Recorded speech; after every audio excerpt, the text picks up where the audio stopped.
Welcome back to WRPL. It's the podcast where we talk about all the things we are watching, reading, playing, and listening to. My name's Ben. And I'm Steve. Welcome back to the bi-weekly WRPL. I think this is just kind of the standard now. It's just bi-weekly.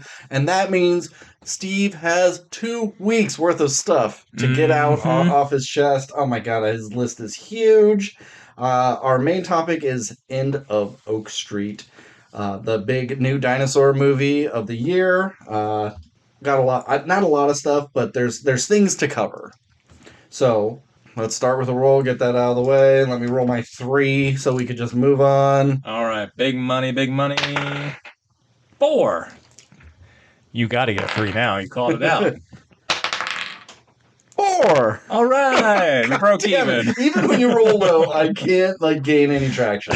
Well, okay, so. Well, my list is locked behind a paywall for our Patreons, so I'll just have my main thing. But why don't you go ahead, Ben, and start us off with some stuff.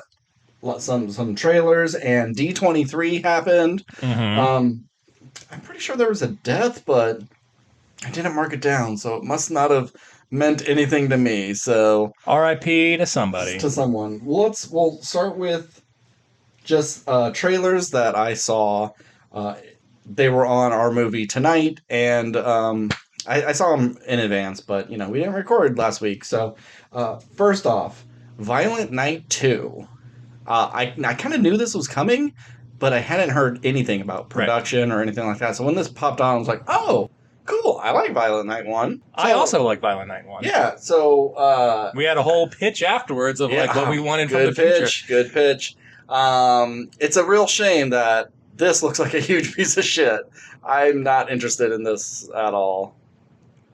I mean, I am still going to see it, and I know you're still going to see it. Yeah. I didn't say I wouldn't see it. I mean, I think it certainly loses the, appeal of what a surprise the first one was in terms of, it's Santa Claus being extremely violent. Yeah. Where this looks like it's maybe leaning more... I mean, the first one certainly was a comedy as well, but this one seems more like... silly. Yeah. But the idea of, Santa in a mall, with unlimited potential of things to, murder guys with seems like it'd be up your alley. And now we're bringing in Mrs. Claus, played by Kristen Bell. Yeah, which I didn't think it was Kristen Bell at first. I thought it was the person from Pitch Perfect, the blonde that throws Anna up. Camp? Yeah, I thought it was her. I was like, oh, well, good for her. I haven't seen her in a while. And then when I saw it the second time, I was like, oh, that's not her at all. Yeah. I'm okay with this trailer. It didn't turn me off, but I will say I think you see the end of the movie in the trailer. I think. Oh. Yeah, where he's outside and he's like, "Go ahead, make my sleigh," and there's I think a crowd of people around. Oh, okay. And he gets hit by the one bad guy with a gun gets hit with the sleigh, and then Kristen Bell smiles and they walk off or whatever. Okay. I was like, that seems like the end of a movie kind of. Yeah, thing. Probably. But this is the type of movie where, if everything's spoiled for you, you're fine. I'm not coming to this movie for the, deep story and lore. But, we didn't have Mrs. Claus last time, so, where does she fit in? Clearly, she's not afraid to wield a sword and kill bad guys. Yeah. Was she also, some Viking lady from the past? Or is it, a new Mrs. Claus from, modern times? Yeah. Maybe she's modernized Santa. Who knows? But they should have made our version, but whatever. What can you do? Yeah. And then the other trailer, which is one of my more anticipated for the year, is Primetime. Okay, yeah. This looks fucking sweet. It's this year's Nightcrawler. It just has that moody scumbag vibe. You got Nightcrawler meets Good Times or Uncut Gems, very Safdie-esque looking kind of movie. Yeah. And I've heard a lot of people go, Robert Pattinson is living the career that was owed to Jake Gyllenhaal. I'm like, okay, I could see that. And then with this being kind of his Nightcrawler, I'm like, oh, it's just doing more of the same. I've seen plenty of posts recently where they're talking about Pattinson just going on a generational run of just really good performances and interesting movies. And obviously he's made some not great choices. Certainly, I mean, I wouldn't even say that the Twilight movies weren't a good choice because obviously that launched his career and made him a ton of money to give him he's like, oh, I've made millions of dollars from Twilight. Now I can do whatever the fuck I want. Yeah. It's honestly, we should thank God for Twilight for doing that to do this. It's really great. I mean, like, yeah, he had his role in a Harry Potter movie first, but Twilight really blew him up. But I look at him, and I just don't see what the casting people saw when they said, especially because in the book he's like an Adonis. He's the most beautiful man you've ever seen. And if you look at him in Twilight, and he's ridiculous looking. He's not handsome. He's grown into his looks. I still think he's a weird looking dude. But, like, I get Kristen Stewart. But this guy? Like, Kellen Lutz, I understand more. Sure, yeah. Good Kellen Lutz pull. But I think it was just one of those things of, yeah, Kellen Lutz looks like every buff hot guy from that time. Yeah. Where, like, oh, here's a guy who, like, looks interesting, has a very, very unusual face that could be, like, vampire, otherworldly. So, like, it kind of works for that movie.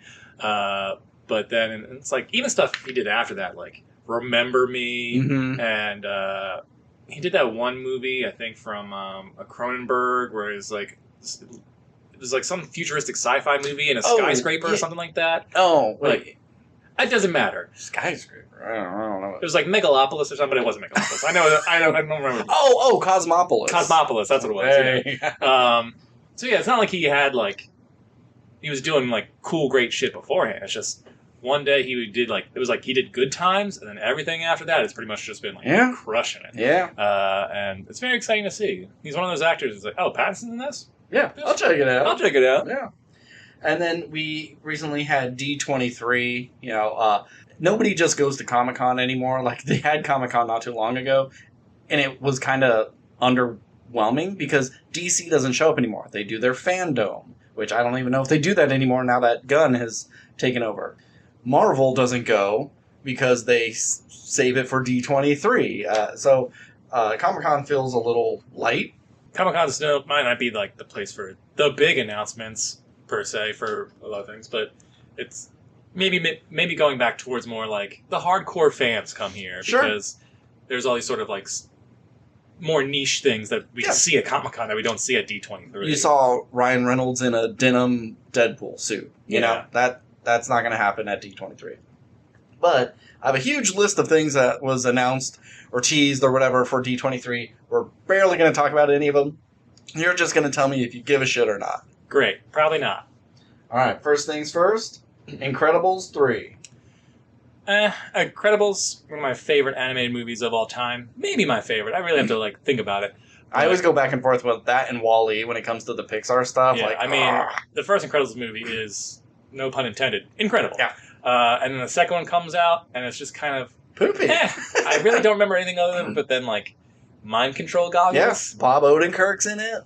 That's about it. Yeah. So I hope it brings us back to something great, especially in the era of, like, superhero stuff. Yeah. And maybe has something interesting to say or something interesting about, like, family dynamics or whatever. I think it's like the kids really want to be the real deal superheroes, so they're, like, sneaking out at night to do superhero stuff, but then they get in over their heads, and, you know, Bob and Helen have to go save them. And then Jack is, they're having trouble controlling him. Let these kids grow up. That was my main problem with 2, is that they were still the same age. They needed to go up at least 2 years. This, I want them up 6-7 years. Yeah. Jack's a kid, but his siblings are teenagers. Yeah. You know, Violet can be done with high school. She's going off to college. Dash is in high school. And then, you know, you got Jack, you know, being a weirdo, can't relate to any of these kids because of his powers.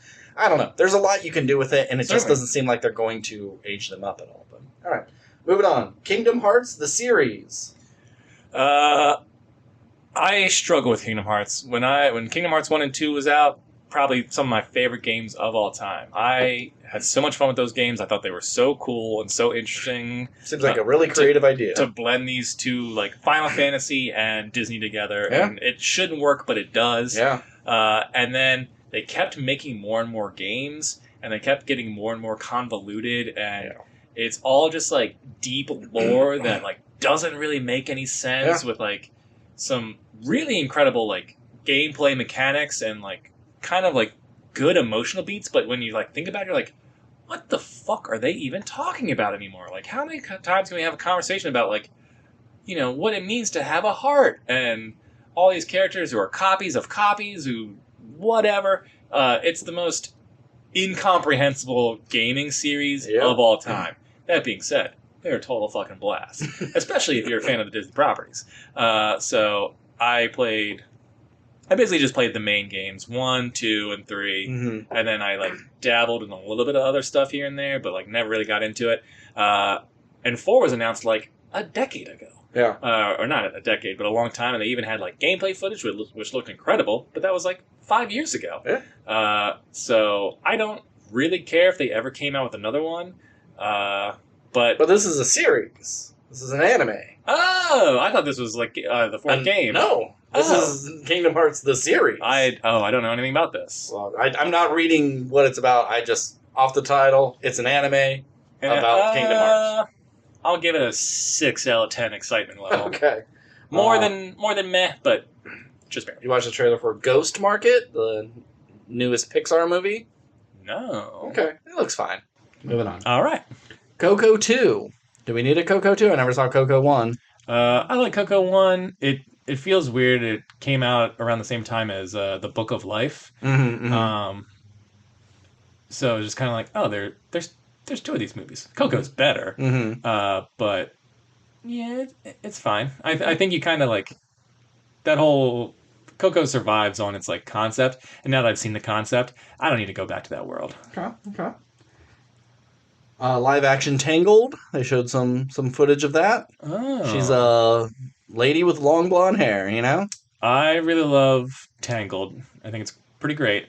That being said, I never want to see another live action adaptation. And I say that, and there's been good adaptations, but not of this new set and Moana bombed hard. Super hard. So as it probably should have. Yeah, it's just too early. We just had Moana 2. They should have put Tangled out where Moana took place and then put Moana a couple years down the line. You gotta spread that shit out. Lilo and Stitch 2.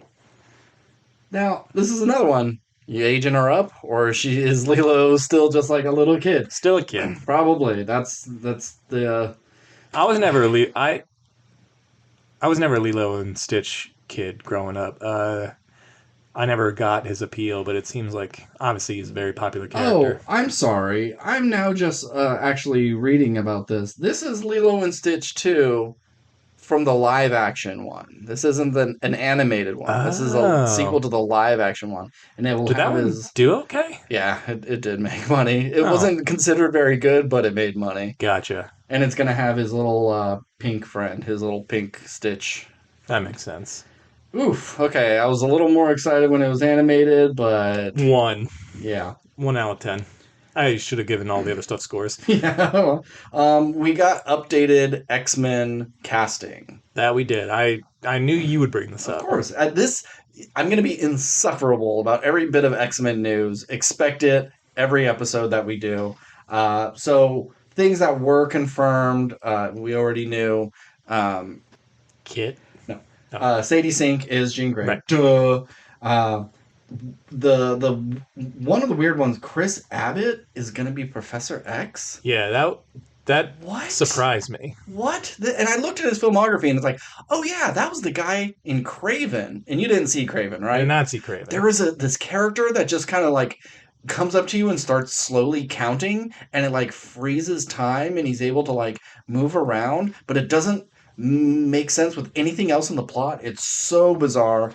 And everything I've seen this guy in, I'm this guy sucks. He was in that Wolfman movie that was really bad. This is our Professor X? Okay. They better see something in him, but also I think he's too young. I think regardless of how old the kids are, Professor X needs to be 45 plus. He's an older man, so I find that very weird. And then we have Kit Connor as Cyclops, a guy who I haven't seen anything he's in. He's very young. He's only 22 years old. But I think he has... You saw him in Warfare. Yeah, you can say I saw him in Warfare, but I saw a bunch of dudes in army uniforms shooting guns. So I don't know. Like Charles Melton's in that, and Gandolfini, and it's just like, sure, if you say so. It's just a bunch of guys in helmets. The new Johnny Storm's in that movie. Okay, they all look the same. That's why it's called a uniform. Um, but like he has that look of Cooper Hoffman. I think he has that, like, what people saw in Cooper Hoffman and go, yeah, I could see that guy being Cyclops. I see the vision. Okay, I see it in this guy. Like, I can see that thread, Okay. but he's like taller, more handsome, more fit. I think it works a bit better. I like his casting. I think he looks like Cyclops. Yes, Samara Weaving is going to be Emma Frost, yada yada. We have a new Storm. Her name is Maya Boyd, and she has like nothing on her IMDb. I checked when I saw this. She is like a Broadway person. She's a theater person. So, she must. You got to have a commanding presence when you're on stage and you're selling to a huge audience. That's what Storm's got to be. Could she be a little darker? Yeah, but whatever. I'm not gonna make too big of a deal. And then Adam Driver is confirmed, not as Magneto, but as Mr. Sinister. I think that's a great pick. He really does kind of look like him with his little beard. And Adam Driver is generally pretty good and stuff. Yeah, and it's like I could see him going, being the bad guy. I was doing the Star Wars thing. Do I really want to sign on to another thing? But when you're the bad guy in an X-Men movie, unless you're Magneto, you can do the one and done. I think what this movie really needs is to bring in Lena Dunham and the girls, considering it's got the two boyfriends from Girls in it. Who's the other one? Christopher Abbott. He was Marnie's like boyfriend who was like the one she was in love with for a while, and then they broke up, and then he was on drugs. And oh god, he's terrible. I hate that guy. I don't want him to be Professor X. I'm saying we need someone better. I don't like him. But I guess wait and see, because a lot of people are saying the same thing about Indy Never Ready. We had the best Rogue with Kaylee Spaney. Why they're only doing this because she's popular right now? Yeah, that's most castings that's ever. A lot of it, and I am so happy. I don't like Kaylee Spaney, and even though Indy Never Ready is like not a Southern belle, she's Mexican, but she's white presenting, so to me means nothing as long as she gets the accent. And so Maya Boyd could be a little bit darker, Indy Never Ready could be a little bit whiter. Yeah, I think so. But she's pale enough. Like, I'm just fucking. You put that wig on, people are not going to even consider her being Mexican. But yeah, you get the big hair and you get the accent, and she'll be great. I have faith in her, in her performance that we have seen her give. Knows that she has chops. We'll see if she can do more than just that. I'd be shocked if they give her like big hair. It doesn't have to be like Dolly Parton big, but Rogue has big hair. If it looks like Anna Paquin in any of those X-Men movies, I'm going to be pissed. She doesn't have straight hair. She has big, bountiful curls, and like it needs to be poofy. Like, what's her name that I wanted for Rogue? Zion? What's her name? Oh, yeah. Like she has Odessa Zion. She has big, volumistic hair. Like, that's all I want. I'm not saying it has to be this huge big bouffant, but it needs to be up. And then no confirmation on Charles Melton being Beast, so that was probably just a rumor. And yeah, that's our cast so far. No Gambit, no Magneto, no Wolverine, thank God. I saw a fan cast for the guy who played John Belushi in the Saturday Night Live. 100%. Wolverine. Absolutely. Guy's like 5'6". He's got the gruff face. And I bet if you put some muscle on him, he would look amazing. But I can see Hollywood going, have you seen Hugh Jackman? That's what people want. They want handsome, hunky, music man. Wolverine is not supposed to be like a handsome hunk. He's like a beat down piece of roadkill. Like he's not a heartthrob. He's scary. And I think he would be great. But people would turn, they would riot over this. I want Daniel Radcliffe as Wolverine. I think he would be really good. It's just I don't think he can get the voice.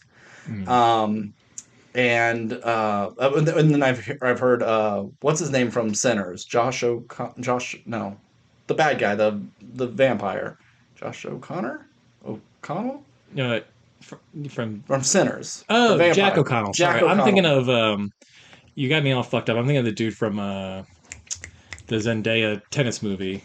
Oh yeah, That's Josh O'Connor. okay, no, Yeah. Disclosure Day. Yeah, Yeah, Disclosure Day. yeah. I want him Jack as Jack Wolverine. O'Connell Jack is from Sinners. O'Connell, Yeah, yes. That like he'd be a good Wolverine. I can see He's only it. like 5'8", 5'9", not the 6'2" Hugh Jackman.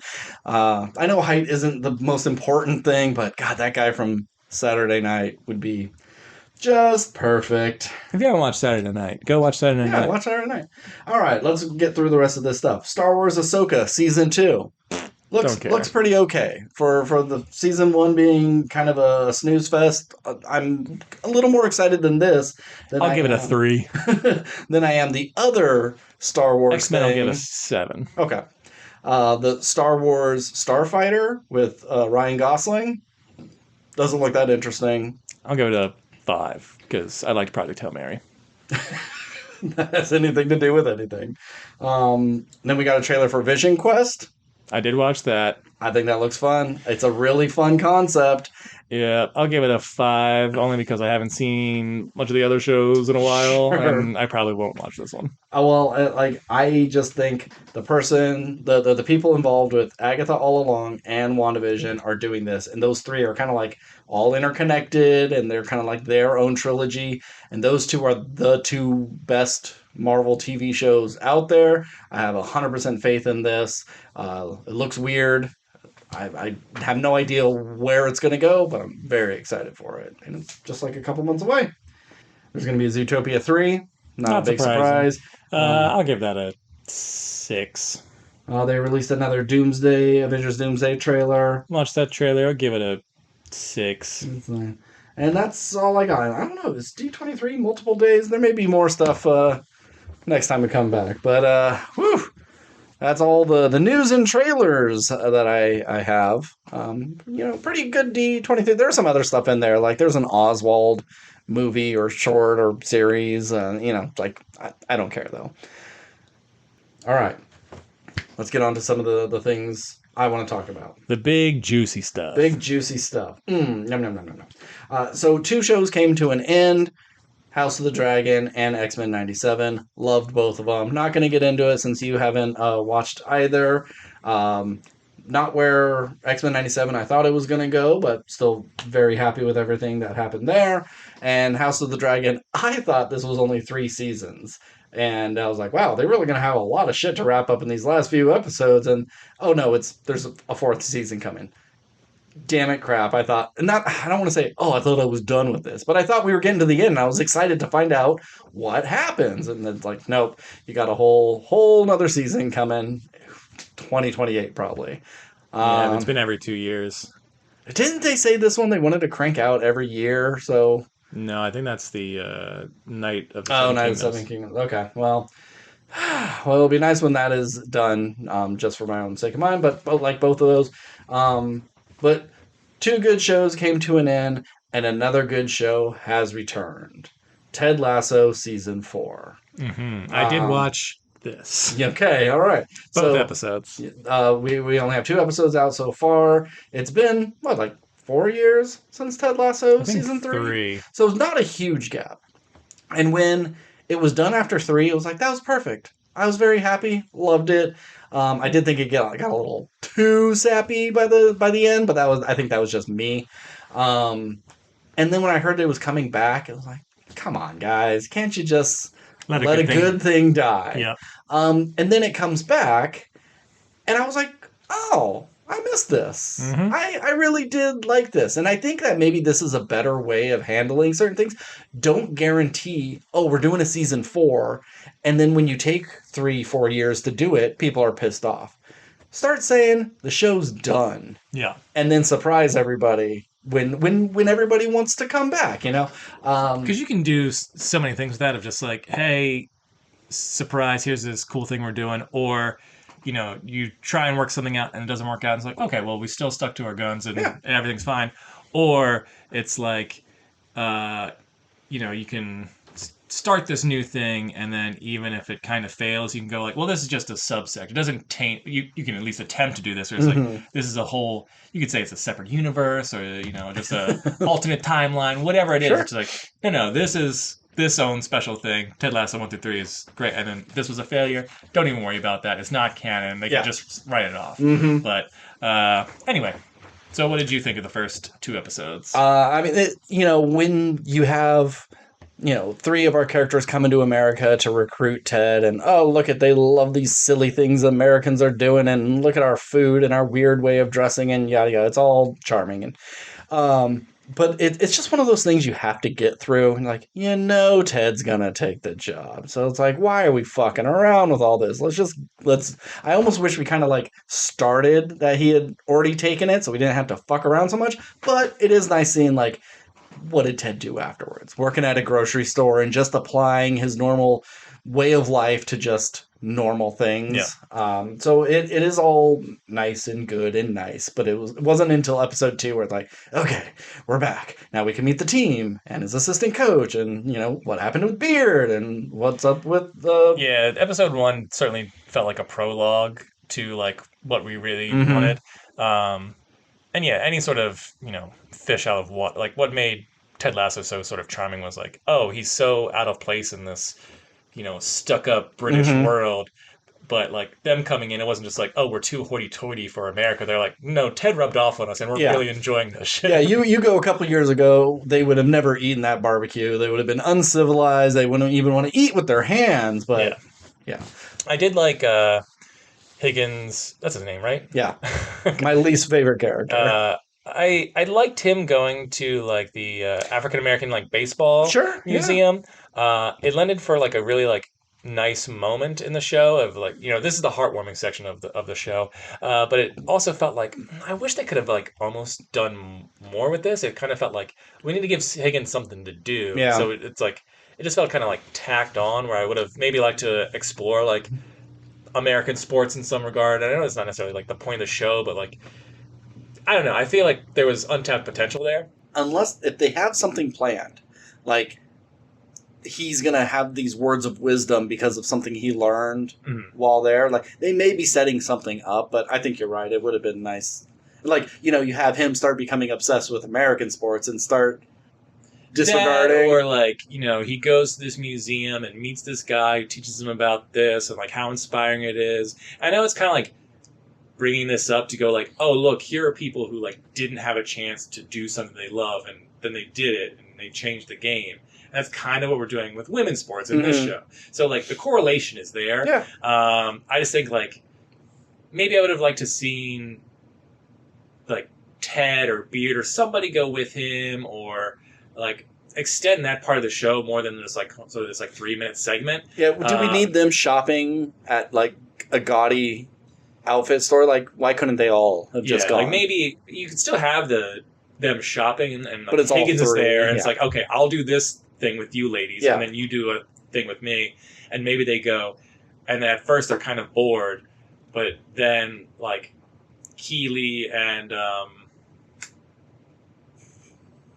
this is your expertise. Oh, damn it. The owner, whose name is currently slipping my mind. They go and they kind of see the vision and just okay, maybe they were on the fence, but then after this visit, oh no, we need to do this. This is important. Yeah. Something like that. But whatever. This is a very small nitpick. But and I'm glad his Ted's son wasn't a stick in the mud, and it was we're gonna go. It's not I'm gonna have to change schools and I'm gonna miss my friends. It's just no, we're gonna go. This isn't an issue. His wife isn't gonna drag her feet about it. We're all just gonna go. Yeah.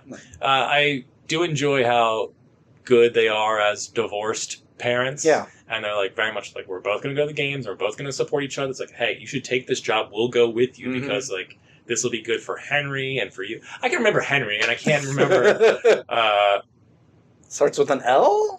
Maybe? Look it up for me. Jesus, okay. I feel so bad. She's the star, the second best character on the show. Anyway, but then episode 2, we're back in England. things are very much Rebecca Welton. Rebecca, Jesus Christ. An L. What am I thinking of? We're back in England, the UK, and very much still kind of the same. He's back in that same sort of street from the earlier seasons. Now he's living above the bar. Living above the bar, running into the three Richmond fans, the guy who calls him a wanker, like it's all there. But now it's the ladies' turn. Yep. And we're introduced to, this group of women and these cast of characters. And then their sort of stick in the mud assistant coach, Coach Milton?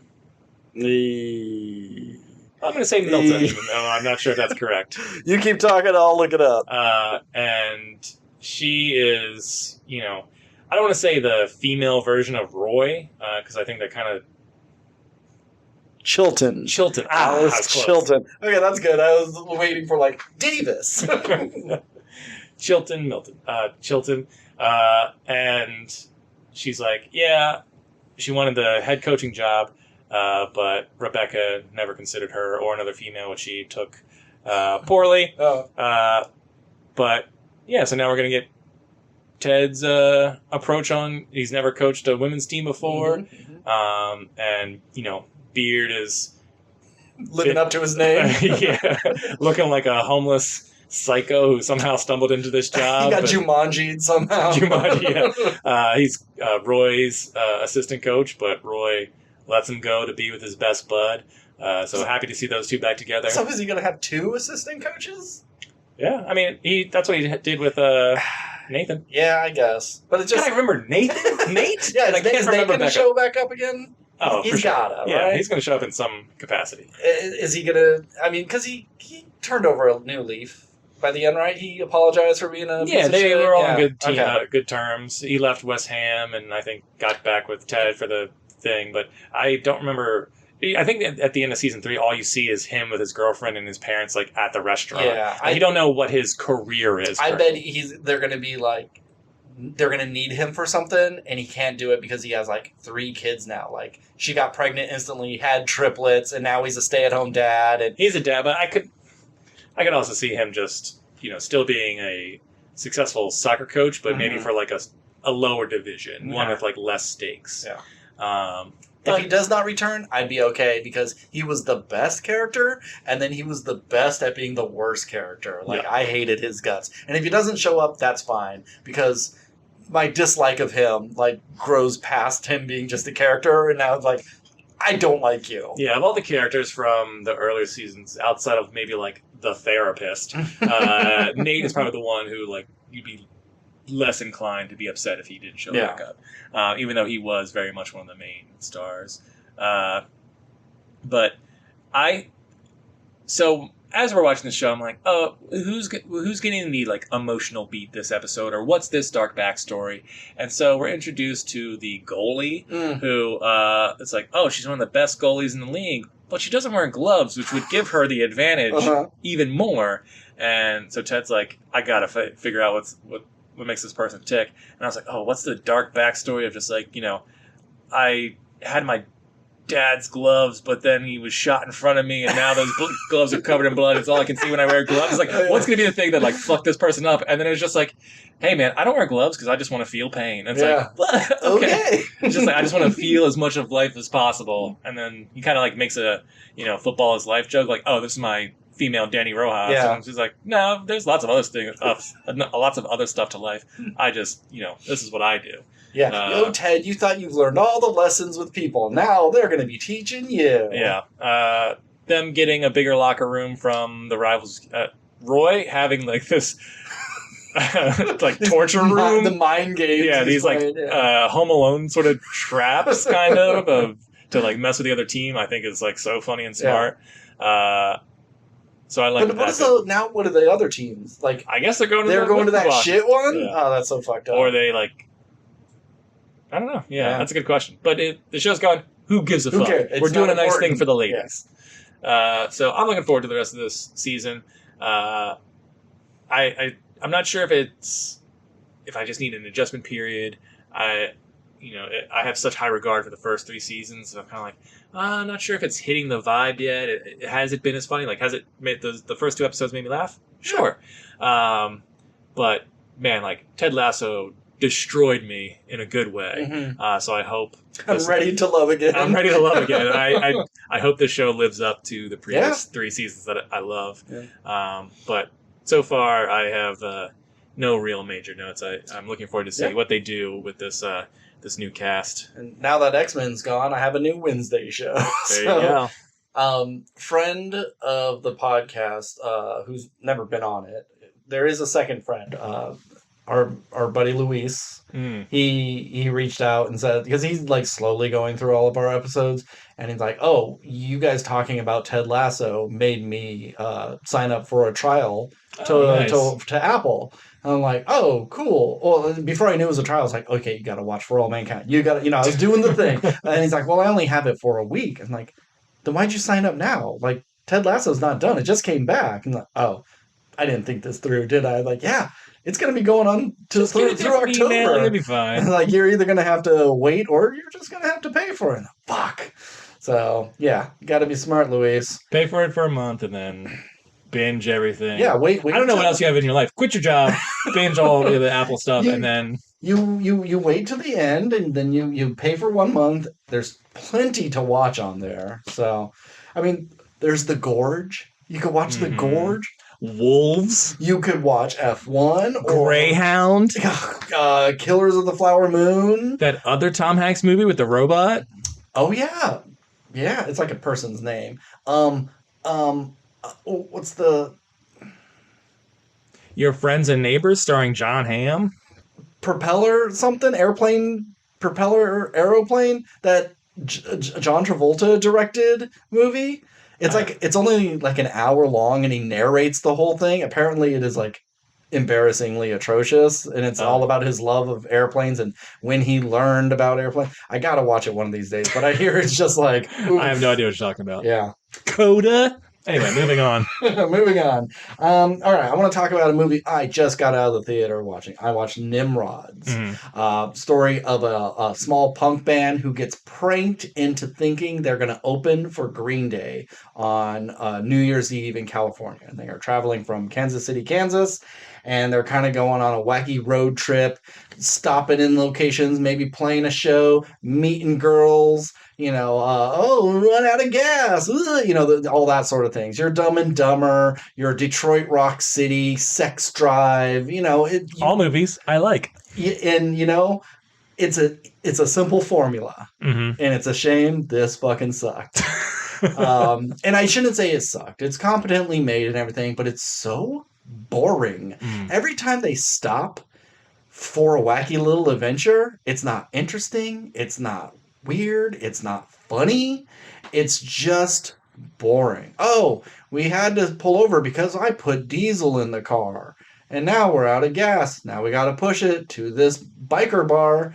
How are we gonna get out of here?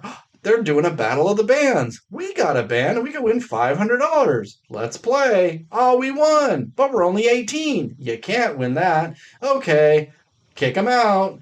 Now we're on to the next thing. It's like, oh my God, can I have like some adventure? And it's just like this kind of paint by numbers thing. And oh, I stop at a place and this girl has the hots for me. And oh, she's going to wait for me because she's also in a punk band. It's McKenna Grace. And it's just not interesting. And then to top it off, you got to listen to Green Day the whole time. It's like they're in it. I don't hate Green Day. And a song here and there is fine, but as the whole soundtrack, it's you can tell where they're like, fuck, we either got to like shoehorn this song in for this emotion, or this scene needs to be written so this song lines up a little bit better. And yeah, it's not great. And then Happily Ever After, they don't get to play for Green Day or anything like that by the end, but it also has the dude from the How to Train Your Dragon live action. Yep. Black Phone. I don't like that guy. And oh yeah, that's like, it's called Nimrods. And like, oh, like Dumb and Dumber, they're going to be the biggest morons in the world. They're not. They're just like punk rockers who like don't give a shit. They don't want to go to school, mom. And one of them is a little dumber than ever. And it's so crazy. He looks like Rami Malek and he died. He was in Star Trek and Alpha Dog. Anton Yelchin. And Anton Yelchin.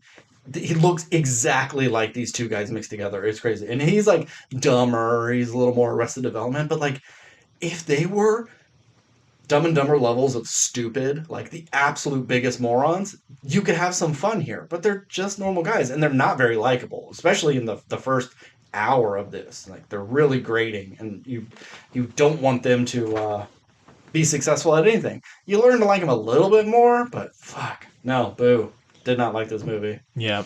Well, I didn't know this movie was coming out, but then I saw the trailer, and Green Day is actually probably like my second favorite band of all time. Like I was 15, I think, when American Idiot came out, and at that time I was kind of like discovering. I was like 15 when their first album came out. That's how long they've been around.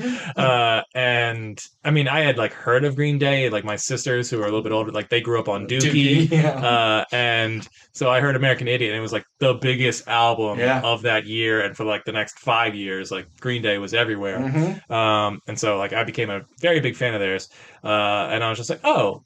This looks like a cute, fun movie. One of my favorite movies of the past decade. I forget exactly when it came out, but I really love Sing Street. Mm. And I thought, like, oh, my dream would be to make a like pop punk version of Sing Street. And I thought, oh, maybe this kind of will like hit that vibe. I did not see this movie. I do plan on seeing it, but that does like make me a little bit sad that you didn't really care for it. Yeah. Because I do, even though like it's very. There's been so many that have been made of like these road trip, things of friends who go on this adventure and run into wacky scenarios along the way, and will they make it to the place on time, or like is it to see a girl, or is it to someone did drugs and now they're acting silly. Yeah, it's got all that. It's got all those beats you've seen a million times, but I think if you do it right, it could be fun. Because all the other movies you've mentioned, Sex Drive, Detroit Rock City, Dumb and Dumber, I do like all those movies. All those movies are good. And if you combined all of them, I could see a version of that being this movie. But yeah, I'll have to see it and give you my thoughts, but that's a shame because there's a lot. Like this movie, when I saw the trailer, I was like, oh, this speaks to my teenage self. Like this is the kind of thing I would like to see at that time. But now as a 36-year-old man, will I care? Probably not. Yeah.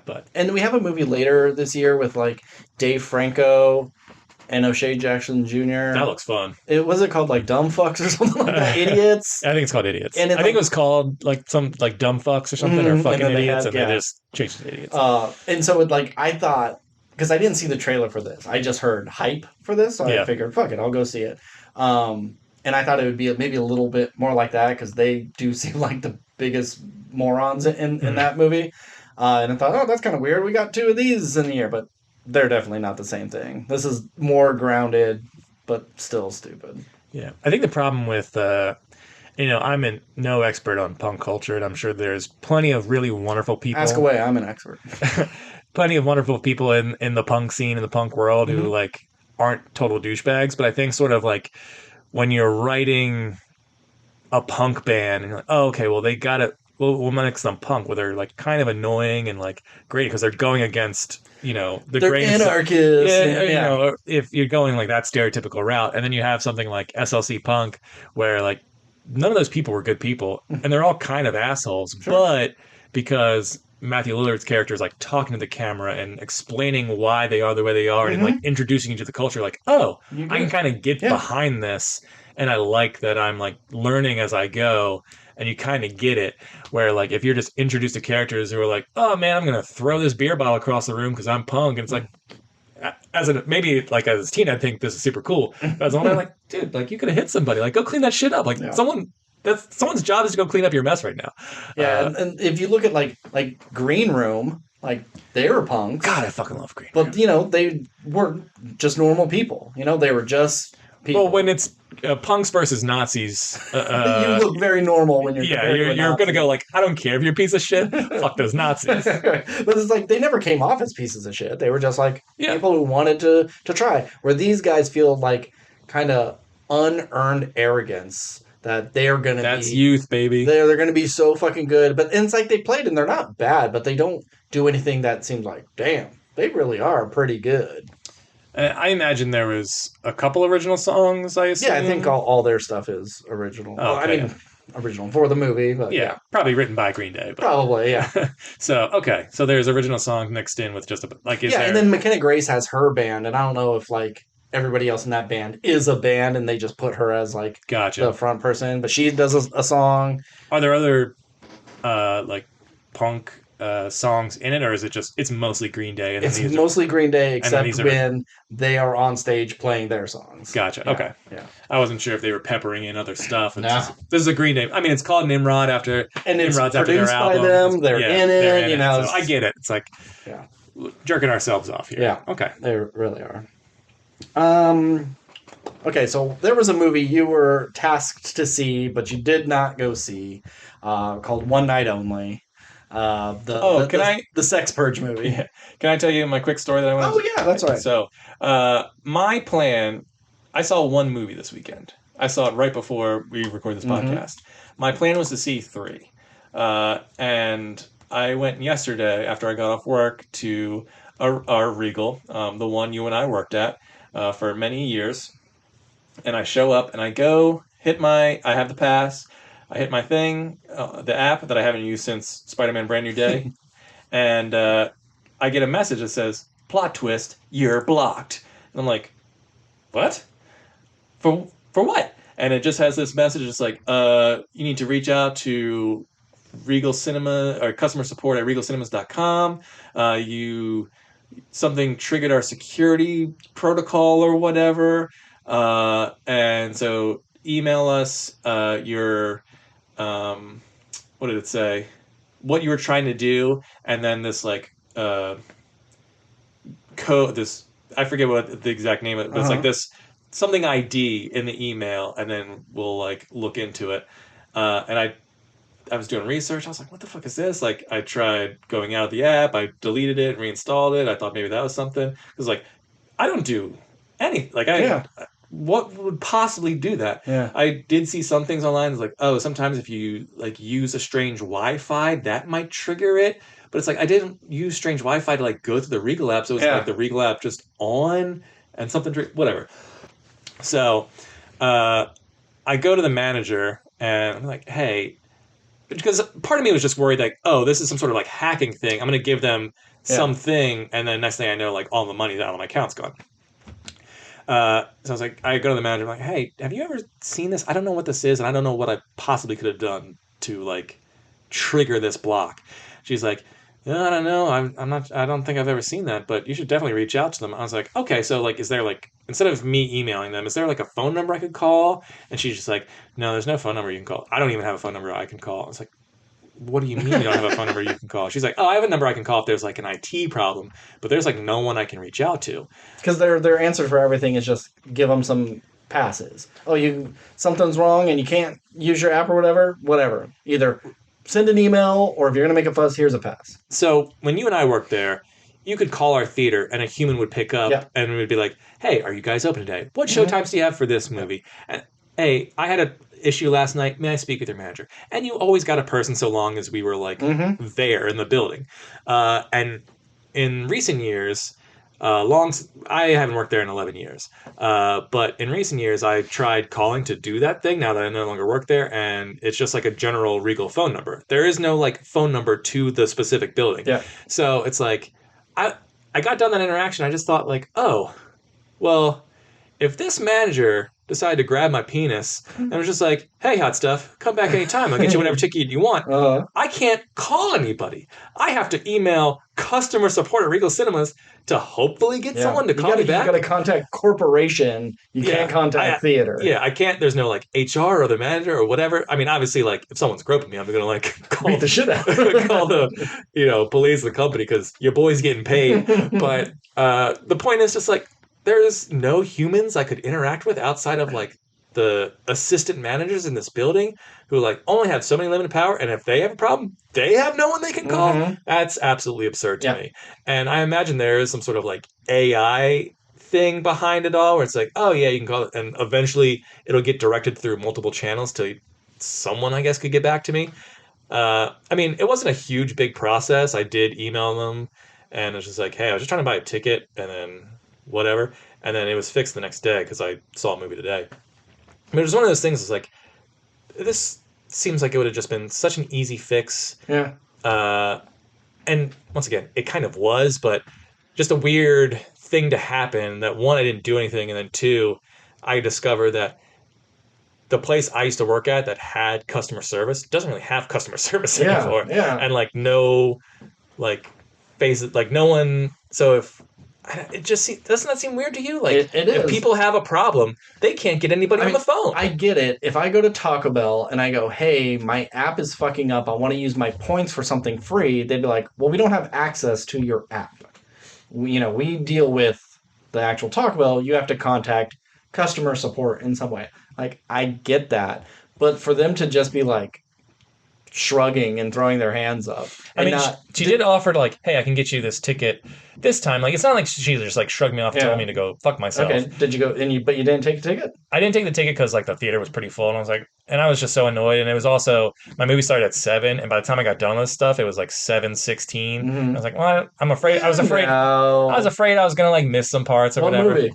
It was the End of Oak Street. Oh, okay. So my plan was to see End of Oak Street, and then afterwards go see a 10 o'clock movie of probably One Night Only. And then today I would have, or Nimrods, and then today I would have seen Nimrods or the other one. And if I was lucky, maybe Your Name, since I've never seen Your Name. You can borrow it. I own it on Blu-ray. I will borrow it. Okay. But anyway, so my plan was like, oh, Ben's going to be so proud of me. I knocked out 3 movies in 2 days. And then because of a technical error, I was only able to see 1. But I mean, I would have walked into the next showing of something else. It was one of those things like I felt so annoyed and just kind of like disheartened by the system that I was like, fuck it, I'm just going to go home. So yeah, that was the story. So I attempted to watch the thing you're about to talk about. Well, but I guess it's God had other plans. That counts. Yeah. So do you care if I talk about One Night Only? No, I'll probably not see it. That's fine. This isn't as fun as I hoped it would have been when you have the same rules as the Purge, but it's with sex. Now, let me ask you. Sure. Ask away, because everyone's like, you know the story. People, they can only have sex one day a year, and these two, will they, won't they? Oh, they got to go through this crazy night. Yeah, if it didn't have this concept, like the trailer looks like every other romantic comedy you've ever seen. In the trailer, base value does nothing for me. Yeah. But because of the concept, you're like, oh, well, what's this about? Mm-hmm. So let me just jump right in. The question is, what is the purpose of this? Do they explain it? It is just the government trying to crack down on teen pregnancy, STDs. It's just kind of a very fashy Republican regime that they push this through. Nobody voted for it. There's tons of graffiti everywhere that says like, resist the what do they call it? The program or whatever it's called, the mandate. Fuck them. And so like nobody's happy about it, but everyone's doing it anyways. They're like they're going along with it. They're just kind of like fuck the government. This really sucks, but I guess I'll follow the rules. La la la la la. Like so, there's no like, because just from like a sheer volume of people and like. It's like I can get behind the idea of going like, okay, well we won't have sex except for once every year, but it's like the second you put a camera in my house, then we're all going to revolt. Sure. So like, how does the government sort of monitor that, and do they not really? Everyone's just kind of like, well, we're just going with the. Is it like punishable by death? That's the thing. They don't talk about the punishment at all. There is like one they show like the cops arresting this old guy, and he's just like, ha ha ha. Yeah, this is my 7th time tonight that I've been arrested. The director has come out and said like it's more like just a fine or a night in jail, something like that. They're not cutting your head off or castrating you. But they're monitoring it because everybody, this is like the biggest crazy fascist sort of thing, is everybody is mandated to have a tattoo. And you get to pick the symbol. So he has like a little bat, she has a little lighthouse. And it's red all the time. It monitors your hormone levels and it tracks where you are. And if your hormone levels spike, and you are in very close proximity to another person whose hormone levels are spiking, the police are dispatched to kick down your fucking door and arrest you because maybe you're having sex with someone. Now, it's any sort of sexual activity At whatsoever. all. Okay. I mean, they don't talk about, like, you know, can you kiss, or it's like, is that going to get you too riled up that even that would get flagged? But if we just I imagine kiss for certain people, for sure. Sure, but it's like, oh, we kiss for a second, and then the cops show up. Like, do they still get to arrest me because they have that it did spike at one time, but maybe it was only for a couple of seconds? You know, the cops are talking about how they don't like it. It's like Minority Report, but instead of precogs, it's pre-coms. Thank you. They're very good, Steve. So then on the day, your little red tattoo turns into a green tattoo, or when you're in a committed marriage, it will be permanently green. You can't just say you're in a relationship. It's not like dating counts. You have to be married in order for your tattoo to always be green. And there is even a line that this guy goes like, well, at least the fascists got one thing right. And she doesn't go like, the fuck you say? Like, that was gross. It's just kind of like, yep, we sure are just going along in this fascist society. La, la, la. So would you say this movie's preachy, or it's just using this concept and not really? It's not really. It's not preaching any. I mean, you could say it's like it's very pro, like love who you want to love, and you know, don't let anybody tell you who you can and can't love or whatever. But it's like messaging is very vague, or it's like obvious about what it's trying to say, and it's like vague if it's trying to say anything bigger than just kind of like, isn't this wrong? Shouldn't you be able to do what you want? And these Republicans are crazy. It's not very good. It's not very funny. It does have some silly moments, but just there's dumb shit like they both are gonna hook. He's gonna hook up with a bartender. She's gonna hook up with, I don't know, some guy. And they're like, we don't have condoms. Like, okay, why wouldn't you have prepared for this? They should be dropping them out of blimps. And that's another thing. You have to use a condom. Like, that's part of the law. You have to have safe sex on this night. So they would go to, like, different gas stations and bodegas and stuff, and everybody's sold out. Sure, that makes and, you know, sense. one place is like they have one left and they're selling it for $200. But, like, there would be people on the street just selling them, like making their money that night. Yeah. It's ridiculous that they have to go through this whole ordeal to try to find a condom. It's just really fucking stupid. I don't like him. He is not leading man. He's leading ex-boyfriend. He's the bad boyfriend. He's the shitty husband that the lead is getting away from. So our real lead has to confront him. He doesn't look like a nice guy. He looks kind of smarmy. Looks kind of like a scumbag. So I don't buy him at all. She is gorgeous. Every second she's on screen, she's absolutely stunning. The costume department knocked it out of the park with that dress. She is beautiful. And, you know, he's tall. That's all he's got. But is it like, he's a little bit country, I'm a little bit rock and roll? No, it's like, oh, you know. Is she like quirky city girl? He's like, I'm actually from a small town, and I came to the big city No, to open up my own pizzeria. No, it's just like he owns a pizza shop, and she sings jingles for medications.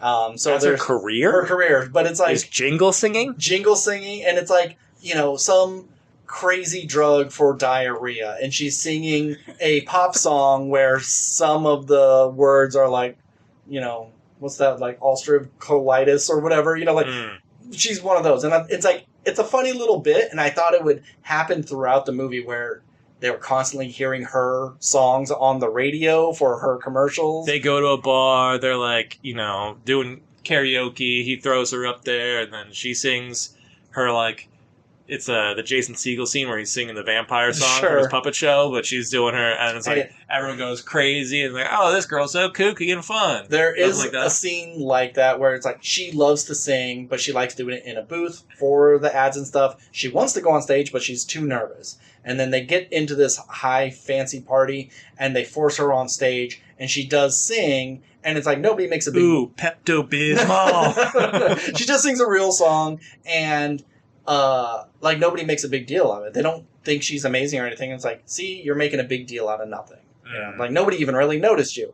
You did a good job, and that's it. Don't be nervous anymore. So, yeah, all in all, and they end up together. You know, like, oh, this is gonna work, but you know, time's ticking down. We got 10 minutes. Should we do it? Nah. Let's work on this for next year. for a year, and then it flashes forward a year later, and they're just like, oh, I guess it's time for the sex purge. Oh, well, maybe we could go do something else. Psych! Rip each other's clothes off. Yeah. So, not very good. I wish it was dumber. I really wish it was dumber. I wish they waited a year and then he busted it in like 4 seconds, and he's like, damn it. Yeah. And there's no, I mean, like, they're always talking about repealing the act and everything, but it's such a weird thing that everybody just goes along with it. And then, like, she has a roommate who's gay, and she's babysitting, like, the neighbor because the neighbor wants to go get some. And it's like, don't you want to get out of there? Like, and she says something like, oh, we're gay. Having secretive sex has always been kind of our thing. And it's like, okay, does that just mean, like, the gay people are doing it and risking getting arrested? Have they figured out a way to, like, block the tattoo censors? Or that's like, you can't just say that sentence and then just move past it. Like, I understand what you're trying to say about gay people and having to hide their stuff, but like, there should be rebels in this where, like, you see two people, they're fucking in the middle of the street, and everyone's just like, oh my god, they're gonna get caught, and then they run off, and like, oh, these people... Someone throws a Molotov cocktail to distract the police. It's like... Something where it's just like, you're not gonna shall tell overcome. Cocktail. Oh, Steve, you're killing it. You should have been a writer on this thing. Yeah, but like, there should have been some rebellion. Yeah. It's the same thing like with the Purge, where like... And they didn't... I mean, I know it's like too on the nose, but it seems like a missed opportunity to call it the splurge or something like that. Or the... spooge or something like that. Yeah. No, and it's like a random day. It's just like 8/7, like August 7th. Why that? At least like with the Purge, it's March 21st, so it's 3-2-1. It's like 3-2-1 go. Yeah. I guess it's a little bit clever, not really, but it's something. And like, okay, you do this on June 9th, so it's 6/9. Oh yeah. You know, I was thinking like that. August 8th. But that's just Bob. I was trying to think, like, how do I make it boobs, you know? Yeah, I can't do that. But 69 is, Yeah, June 9th is the best Yeah, one, and it's like in the middle of summer, so that'd be perfect. So yeah. Missed opportunity. Yeah. You should have been a writer on this with me. We'll do Sex Purge too. Okay. One last one. One quick one. And it actually is very similar to our main topic. I watched a Netflix movie called The Last House. Did you see anything about this? Greta Lee movie? Yes, Greta Lee and how do you say his name? It's like, it's not Werner Herzog. It's God, you're the worst. I do know that something happens outside their house and they're unable to escape, and so like years go by and they're like planning. They have a farm in their living room and stuff, and it's Greta Lee and Wagner Moura. Oh, the guy from the stuff. Yeah, I know exactly. Narcos. Yes. Oh, jeez. What's his name? Not. What are you trying to say? I'm trying to think of his fucking name. From what? The Last of Us. Fantastic Four. Do you want me to tell you? Yes. Pedro Pascal. Pedro Pascal. Good Christ. Wagner Moura is the not Pedro Pascal. I mean, look at this picture and tell me that doesn't look like a young version of him. Sure. Yeah. Fuck you. Okay, but yes, I see where you're coming from. So yeah, they're just a family, and they have 2 kids. He's an engineer, but he's on hard times, and he's a fisherman. But Fish ain't biting. Goes home before a big storm comes. They're going to go out and get a Christmas tree. Can't open the door. Can't open the windows. Can't break the windows. They are stuck. They're looking out. All the neighbors are stuck too. You got an old couple here. You got a couple that are like, this was a one-night stand. Like, we don't know each other, but now we're stuck this way. And so they're like, oh, well, what's a few days? And then it turns into a couple of weeks. And they're, running out of food. And they got to figure out what to do. And time keeps passing, and it does go 5 years into the future, and they have ripped up their floors and they're growing crops, and he has been able to the chimney is the one way to get out. It's too small to get out, but it has an opening. Because of course, when you have an engineer in a movie, they can make anything. Sure. So he's figured out, and they show a lot of different iterations of a trap that they're able to get out there, put in the yard, and then like a squirrel will come and it will trap it and they'll reel it back in. So they call it chimney fishing. And it's pretty fun. I kind of like it. And I kind of like this movie altogether. I think it's kind of a good time until we get to the very end, because you put your hand up against the glass and the water kind of forms into the shape of your hand. Ooh, is the water alive? What's in the water? And then you see these like dark shadows like walking around the neighborhood, because when it's pouring rain, you see something out there, and then the sun will come out and everything looks okay. And like, what's out there? Squid monsters. So, okay. Of all people who would want squid monsters in their movie, it's me. It's you. That's my bread and butter. This movie would have been better with no squid monsters. If it was just we don't know how we got locked in here. Something is happening, and it's just about how these people survive. I was invested. I really liked seeing these people, because they recast the kids even, because they get 5 years older, how they completely changed how they live to make things work. I thought it was really interesting. Like, there's parts where they're dying of hunger because they have nothing, and they're like screaming at each other. They have to like shoot the dog because they don't have any more of the dog's medication. So it's like having a heart problem. But then he's like, we got to chop the dog up and save it for the meat, because when we need it, we're gonna want it. But they use that as bait to get other animals out. They don't actually eat the dog. And it's like, wow, this is all really like gripping stuff.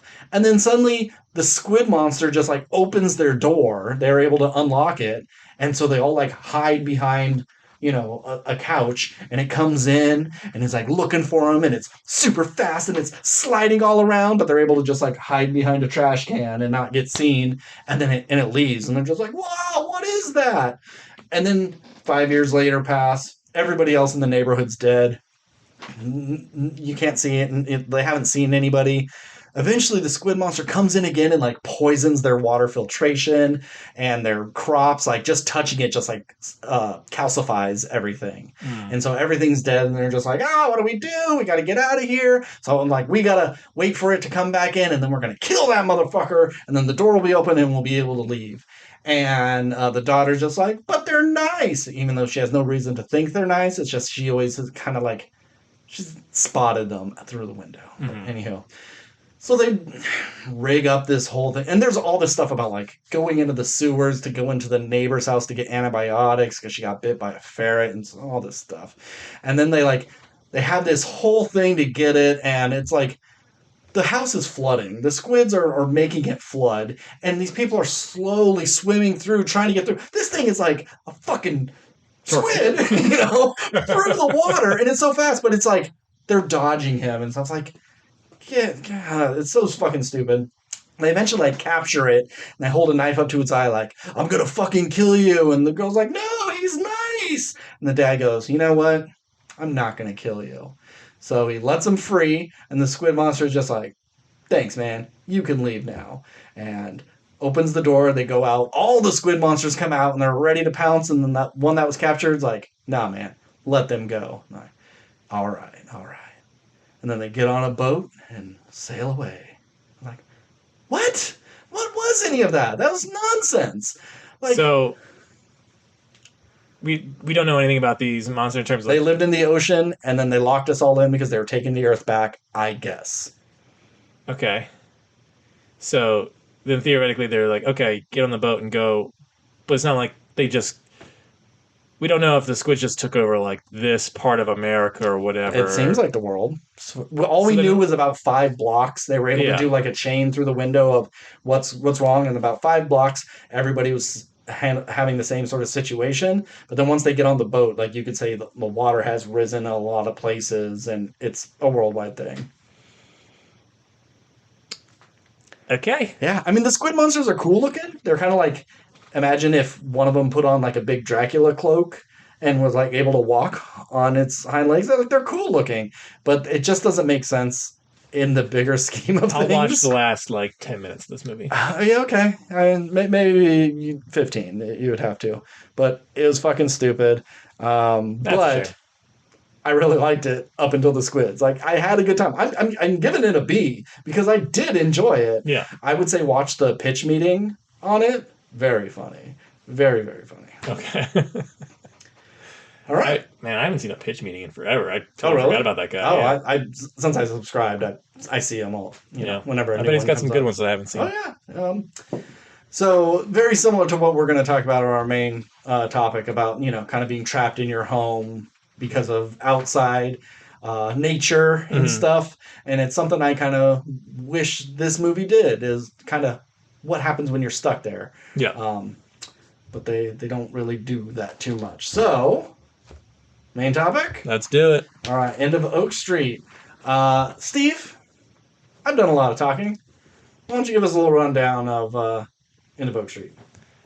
The End of Oak Street is written and directed by David Robert Mitchell, who you may know from directing It Follows, a movie I love, and Under the Silver Lake, a movie I did not see, but I've heard it's like kind of wild. It is wild. It's not for everyone. Yeah, I tried.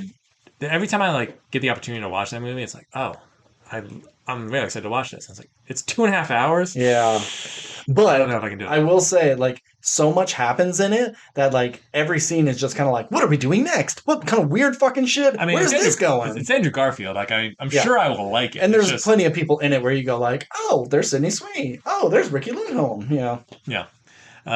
So that movie's on my to watch list. Add it to the pack. But anyway, sorry. The End of Oak Street, directed by David Robert Mitchell, is the story of a family in the 80s whose life is suddenly thrust back millions of years ago into the past, where now they must survive being trapped back in time with dinosaurs, along with the rest of their neighbors in like a 2-mile radius, have all been teleported here, and it's just them trying to survive and figure out how do we get back to where we were, or are we trapped here forever? Yeah. Starring Anne Hathaway and Ewan McGregor and others. Ben, what did you think about this movie? I liked it. I thought it was a perfectly fine movie. It's kind of fun, kind of dumb. There's a lot to like, plenty to nitpick. But all in all, I had a pretty good time. Yeah, I'm kind of in the same camp. I think I'm leaning more like I liked it, but I don't think it's very good. I think that this movie had to come out like 20 years ago, be like, man, what a smash hit this is. Oh, yeah. I think it's a fun concept. Once again, I think Anne Hathaway is pretty good in this, and looks incredible. Yeah, for being an elderly woman, beautiful. She's aging quite well. Yeah. But anyway,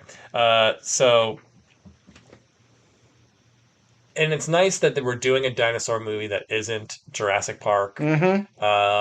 It's, we talked about it off air before where, before I think you and I had seen this, but it's like the only other like dinosaur movie I can think of recent years is 65. Yeah. A movie that is neither of us really loved that much. Not at all. And there's a Paw Patrol movie coming out with dinosaurs in it. Yeah, there is currently one out right now. Dino double feature, Paw Patrol and The End of Oak Street. Yeah. Totally very similar. But anyway, I think so. concept I was into. Dinosaurs, I think, looked pretty good. Anne Hathaway, I thought was pretty good in this. Perfectly finely directed. I think that there's some interesting choices in terms of like Shot composition is of just like crazy. close-ups of the back of people's heads or the Yeah. side of Split diopter, I think Yeah, is what yeah. it's called. So it's one of those shots that you like kind of like because it's different, but also like takes you out of the movie because like, Yeah. well, I'm watching something that I wouldn't normally be seeing, even though it's a movie about like dinosaurs walking Sure. around your hometown. So, but my big problem with this movie is one, I don't think that there's any almost any choice that makes any logical sense for them to do what they're doing. And then two, there is like zero like character work in this like at all. You get a little bit like, we may be getting a divorce and we're, hiding it from our kids. Yeah. I mean, obviously the I guess the heart of the movie you would want to be this family and their struggles, but really it's the husband and wife because they're fighting a lot. He's kind of a loser and doesn't take anything seriously. He's lost his job. He's hiding it from his wife. He's maybe drinking a little bit. Yeah. But they never really like lean too much into that stuff. And only after a tragic event do we kind of go like, oh, they really did like each other, but there was no sort of like there was only sort of one moment of kind of cuteness between them near the end where it was like, oh, this is the moment where like they're starting to the process to heal, or like there was never a moment where she's just like, you could tell subtly she was putting him down in a way that made him feel like less of a man, and then here he is like doing a hero moment where it's like, oh, he is the man I fell in love with, but you never really get that catharsis. You're just kind of like made to piece that together, and it just doesn't feel like anything's quite earned there. Even though we're just jumping ahead, he gets eaten, and it's shocking. Okay, so when that happens, we're going way ahead. It's fine. We're going to jump around for everything. We're not going to do a beat by beat thing, but like, when he gets grabbed by the leg, it's like, here we go. The dinosaur grabs you and throws you in the bushes, and you're going to have to limp away. And then he lands without his leg. I was so shocked. I was gasping audibly, and I was like, I can't believe that happened. That's so fucking cool. And then is instantly eaten right after that. Yeah. It really got me reinvested in the movie. It wasn't that he was just like, because there's even the shot of, he's on the ground, he's screaming, he's missing his leg, and the dinosaur's coming down. I was like, okay, she's going to grab the gun, or there's going to be another neighbor with a shotgun. Like, someone's going to save him in the last second. Nope. He instantly gets eaten. And not only is he getting he's getting eaten. He's getting eaten in front of his family while Anne Hathaway just stands there, like, staring at this, like, going down. His kids are there. Yeah. And I'm just like, holy shit, this is, like, dark. And I think we needed a bit more of that, because they pitched this as, like, a dinosaur horror movie. And I'm like, ooh, dinosaurs in suburban America, and it's a horror movie. This is going to be great. And it feels like this is the most horrific thing that happens. You see other people get attacked by dinosaurs, but they're kind of like, they get jumped on, and you don't see what happens to them. They get kind of picked up by a pterodactyl, and that's it. I, as a gorehound, I would like to see, a little more horrible violence, but I would also like it to there be a bit more terror as well. Yeah, right before this movie started, I couldn't remember. I was like, is this movie PG-13 or is it R? And it is PG-13, so I think part of it is like constrained by its rating. And I could definitely see a director's cut where it was way more violent, and they're like, well, we got to dial it back to get the PG-13. So, yeah, I mean, that was pretty crazy. I think Ewan McGregor's kind of like wasted in this. Yeah. Not that I've ever been like a huge McGregor head or whatever. But I always thought he always did pretty good in whatever I saw him in. Yeah, he's always likable. But I feel like you could have cast any leading man to be in this, and it would have been the same performance. Give me a James McAvoy. I think he would have done a good job. Yeah, I could see that. Yeah. So let's get to the kids here. Didn't care for the kids all that much. No. Especially the son. Yeah. What a stupid piece of shit. Yeah. Like, I get it. You love your dog. But you saw your dog getting chased by a velociraptor, and you're in dinosaur world. Sorry, man. The dog's gone. I know the dog wasn't gone, and in the end, you got your dog back. But you just spent all this time boarding up your house. What the fuck are you doing? And then for the sister to be like, I gotta go rescue him. Like, someone needed to die. Yeah, I get the concept of my brother left. I need to go save him. I need to leave. And then, of course, like that makes sense that the parents would leave to go save their children. But for that fucking kid to go, my dog's outside. If this kid was 7, I could maybe buy this a little bit more because, like, this dog is the only friend I have.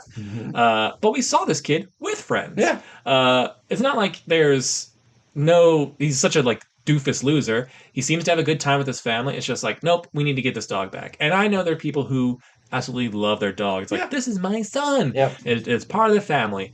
But, yeah, it's not like you saw a guy chased by a velociraptor, and it's not like you're going out in daylight where you can see things coming. You're walking around in the dark with a flashlight, going just like, dog.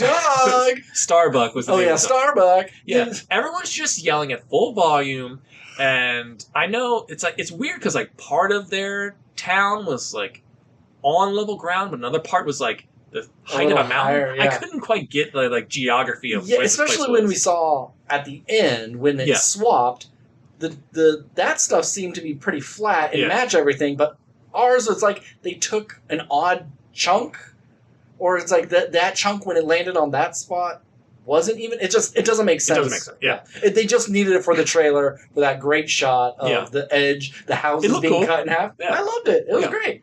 But I do feel bad for any of the like crocodile things swimming, and then all of a sudden they're just like, "Wait, where'd my family go? Oh, what the fuck?" Yeah. So that like, what a waste! Because you have to. I just feel like there was so much wasted potential. You have this kid, and he's got a bow and arrow. Is he into archery? Is he in the? Did he go to camp? Like, what's his thing? He just has it. But he just has it, and then he hits one thing with it. He always misses his shots. He hits it because it's right in front of him on the ground. He missed a giant T-Rex that was like 2 feet from him. I get it. You're probably scared. Yeah, no, it's fine if he misses. It just seems like, oh, this bow will come into play. This will be the thing that like saves them in the end. Yeah. But it doesn't. And the kid is just constantly like making dumb choices and getting them all like. I just blame this kid for everything. Yeah. And then you have the daughter who's like, okay, she's reading. She talks about Carl Sagan in the beginning. She's the sciencey one. Yeah, doesn't believe in God. Yeah, there's the potential that she's going to be the audience surrogate who can like explain what's going on, and she like kind of does, but it's just like it's just guessing because they haven't really had like a ton of sci-fi movies. She's just like, I read about portals once, and that turns out what it is. It's just portals.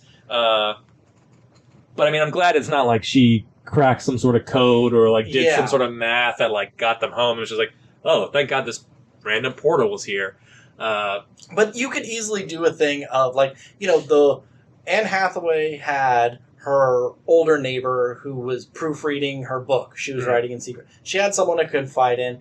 What if the daughter had like a Doc Brown like character in the neighborhood and was just learning stuff, telescope stuff, and then you find out like whatever reason this portal thing is happening is because of him. He's fucking around in his basement doing God knows what, and that's the house they go to find the portal, not the librarian's house. I know it was just like appearing randomly but like you would have a little bit of context of like, oh, why she may know a little bit of this and why is it happening? There's a scientist guy in the neighborhood and he fucked up somehow.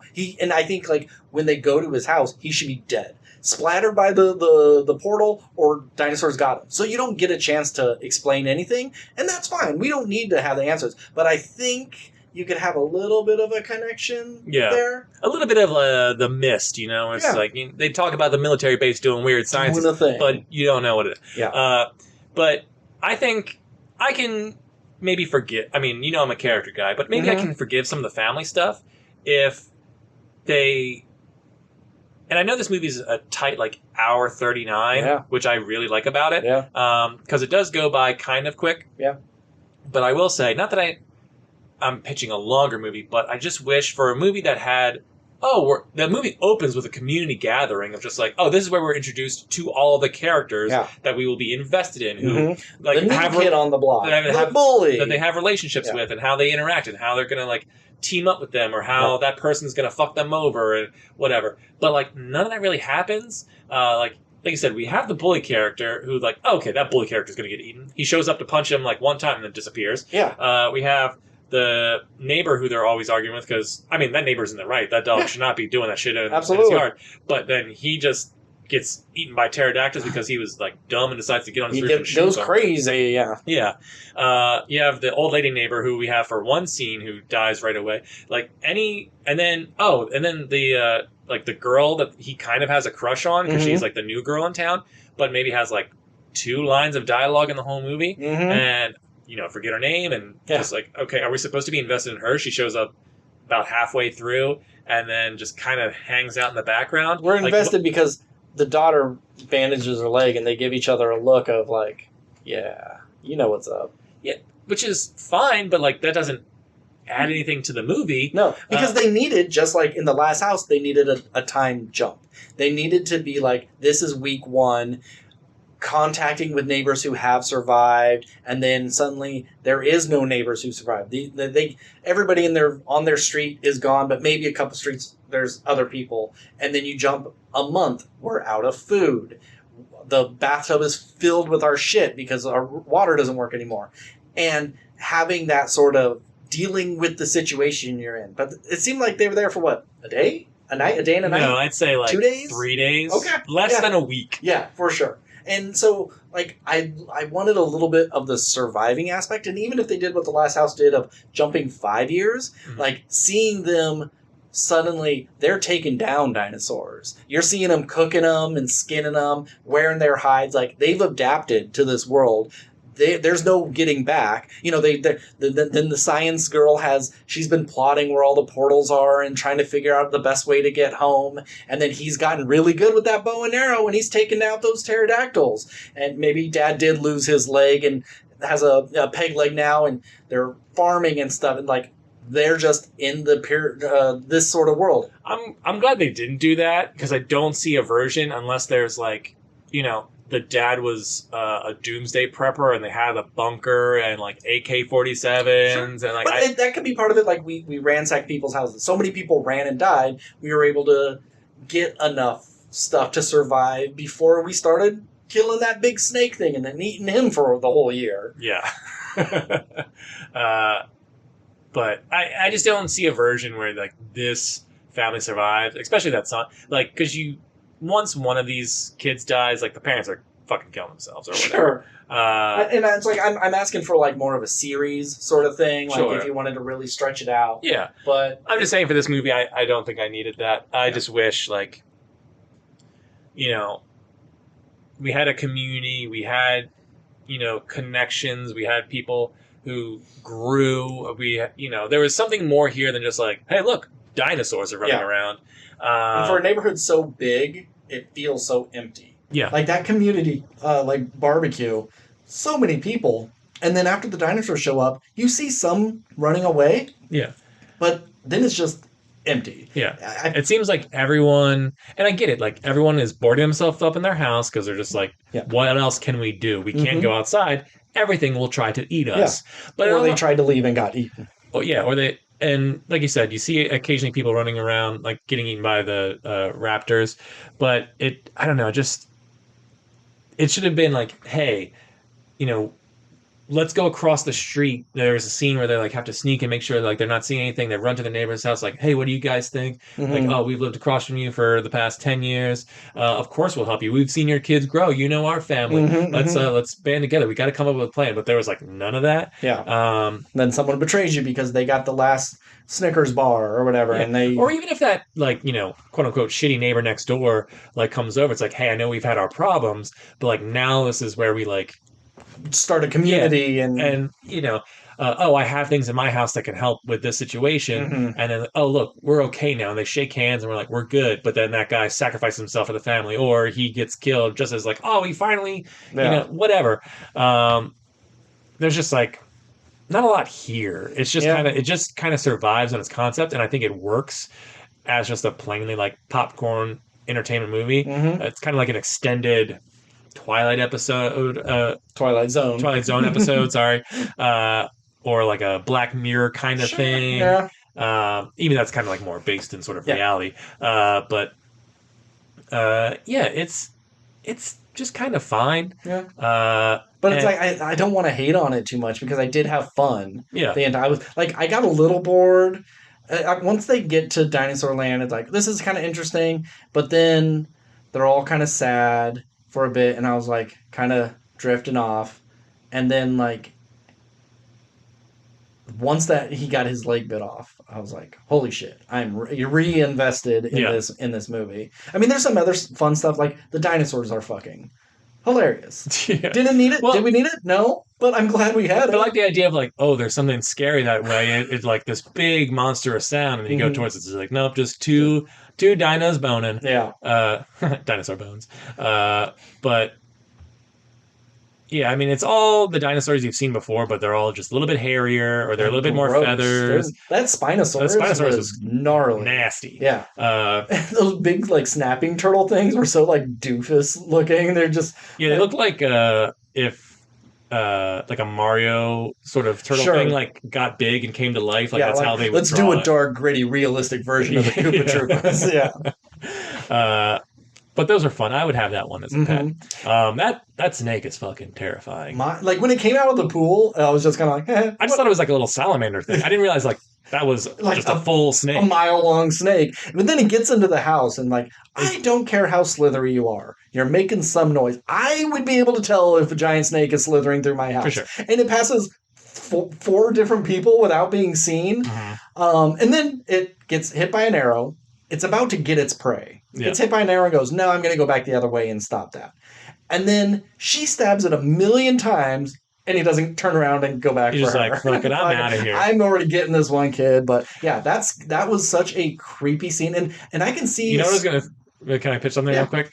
I was waiting because she was stabbing that thing so many times. I was waiting for her to go like this and just like, whoosh, Yeah. like go down and rip it, and then like a person would fall Yes. out. I was, Uh-huh. and I was waiting to be grossed out, and it didn't happen. And it didn't happen. Yeah, like it tries to flee and she holds on and just tears it as it goes. Mm. And then you just see these bodies falling out. Disgusting. Yeah, that would have been great. I made you lose your train of thought. I'm Yeah, sorry. it don't matter. You're talking about the snake slithering by. Yeah, it's just like super quiet. When the T-Rex cat sneaks up on them, it's like the last minute before. He's not actually tiptoeing, but he's not making any sound. These are the Mhm. quietest dinosaurs that ever dinosaurs existed. always have to be quiet because then how do you surprise the audience? I know. But I mean, then you also have a brontosaurus walking by your house and it's like shaking the Yeah. foundation and making you think you're in an earthquake or something. Yeah, I thought when it was rubbing up against the house, I thought it was like a volcano was exploding. I was like, Mhm. ooh, we gonna get some volcano action? No, okay, that's fine. But I wish there was a little more dinosaur on dinosaur action. Like the Mhm. T-Rex is coming, then the Spinosaurus shows up and they fight a little. Like we I see. feel like we get that so much in Regular- Jurassic Park yeah. movies. It's like I don't need to see dinosaurs fight each other. Like I Yeah. know, I mean, you get a little bit of it because you definitely see dinosaurs eating other dinosaurs, Yeah. but it's not like a whole thing. Yeah. They nasty.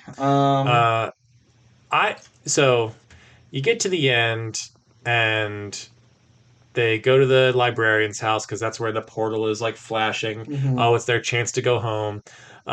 And did you laugh when the kid jumped? As loud as ever comes out of my body. I was the only one in my theater who laughed at that, but I thought the kid my was going to get God. impaled in the Yes. trees, and I was like, "Oh, this is where it gets real dark." Yeah.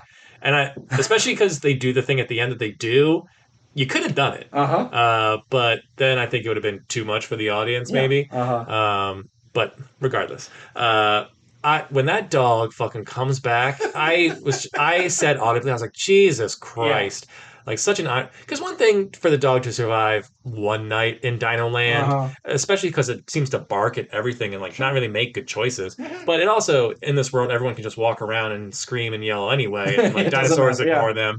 And if it was like a greyhound, like a fast dog, but it's a little like Australian shepherd dog. It doesn't seem like any of the dinosaurs are particularly that fast. I mean, obviously, like the T-Rex and the Raptors are kind of fast because they're like bigger than humans, so Mhm. obviously they would catch up. But I could see a dog outrun any of these dinosaurs for the most part, but it's like, where is he fucking going? Where is he hiding? What's he doing for 3 days? I gotta like only to one come line back and like do a Batman and fucking fight. The neighbor is like, oh, your dog dug under the fence and got in my yard again. Just he keeps getting under my porch and is going after the rabbits or whatever. So when it's like, where'd the dog go? He's been hiding under the porch. The dinosaurs can't get him. Yeah. Something was that. He was just a Deus Ex Machina of the dog. Like really, it's like, don't worry about the dog's doing. He'll show up when he needs to. Yeah, when we got these little alligator guys, and there's like the librarian opens the door to save him, instantly gets killed. Moron, keep that door shut. But I thought the dog was gonna try to fight them. That would be the sacrifice that would get them to get away, but people don't want dogs dying. No. So we can show plenty of cats being eaten on porches, but cats. God forbid if a dog dies. And you know what? I wanted that dog die. Have you seen the marketing for this with the dog? I've heard there is marketing with the dog. It's an AI version of the dog talking to 2 other AI dogs, like on a podcast, just like going, "Oh, watch my movie," and blah blah. Like, you don't need to do that shit. Knock that shit off. It's so fucking annoying. And there was an AI ad before the movie. It was for like a window repair place. And you could just tell the construction people are like, we are knocking down this house. Everything broke but the windows. The windows did not break? I've never seen anything like it. And you could just totally tell it's an AI video. And like, okay, whatever that company is, never going to use them. Because, I replace my windows every year. So we get at the end and he misses and they have to climb back up and do it again. And it was so funny that all 4 of them jumped, including the dog, at the same time. Mm-hmm. I thought they were gonna have to jump and like yank the dog or you pick the dog up, but the dog was like, no, I got this. Yeah. Jump through. I fought a pterodactyl. I can jump into a portal. Yeah, it would be so funny if a pterodactyl swooped and grabbed him right before he was able to get in. So then we get back into the modern world. Yay! It's 15 minutes before 20 minutes. And it's like, thank God they're on the street with a bus stop and a payphone with a giant digital clock. I've never seen that. Never in the 80s did they have that. I'm sorry. But then it's like they make a couple of phone calls. They order a pizza real quick and call 2 friends or 3 friends that say, hey, you got to get out of your house and you got to get at least 2 miles away. Otherwise, you're going to go back in time. Like, I would have rolled over. I would have hung up my phone and rolled over. Yeah. But the movie kind of makes you, like, they're like, I recognize this would be a stupid call to get. Yeah. But because they're my friend, like, they kind of write it off, but you don't. But that neighbor would be like, fuck you and your dog. It's 3 a.m. I'm not leaving because, you're just telling me. I guess it is only like 12 or it was 11 something, I think is what they said. Yeah, it was 11:05. 11:15 when it happened, and it was like 10:55 or something. And so they order a pizza because Dad is doing pizza delivery. So they go back in time and steal their dad away from duplicates that are in their house that will be sent back in time to most likely die. Yeah. Which I think is awesome. Because if I was in that situation too, I'd be like, that's not me. Fuck that version. I'm taking Dad. So like I was kind of sad that they did save Dad. Because it's more impactful when he's just dead. But it was a clever thing that I didn't expect. Yeah. I think I like that they did it. Is it fucked up that they let other people die? Sure. Obviously she could only make a certain number of phone calls. She saved who she could. Yeah. And it's the 3 characters that we happen to know. And the girl's parents. Yeah. She didn't do that. The girl did that. The girl did that, yes. Yeah. So... I'm glad it wasn't just like she called the whole neighborhood and everyone left because like how would that be possible? She was like on the PTA or the neighborhood watch and she had the directory on her and they would have to be like teleported back one day and then she could call in some sort of like bomb threat to the neighborhood. Like we got to evacuate the 2-mile radius or whatever. Then you could kind of do some bullshit like that. So like, we got to sacrifice some people to the dinosaurs. I wasn't necessarily expecting like them. Obviously you should because you did see some sort of like normal dinosaur stuff like popping up in their world before the big teleportation, but I didn't expect like, oh, there's a chunk of their time. I thought it was just gonna be a hole in the ground. Yeah. But like, oh no, like the dinosaurs came back with them too. I thought that was kind of fun. Yep. so that could lead to a sequel of some kind. I hope there isn't 80s one. Jurassic Park, they said they captured some and killed others. Yeah. I wonder, or it's the thing that inspired Spielberg. Oh, There you go. Oh, yeah.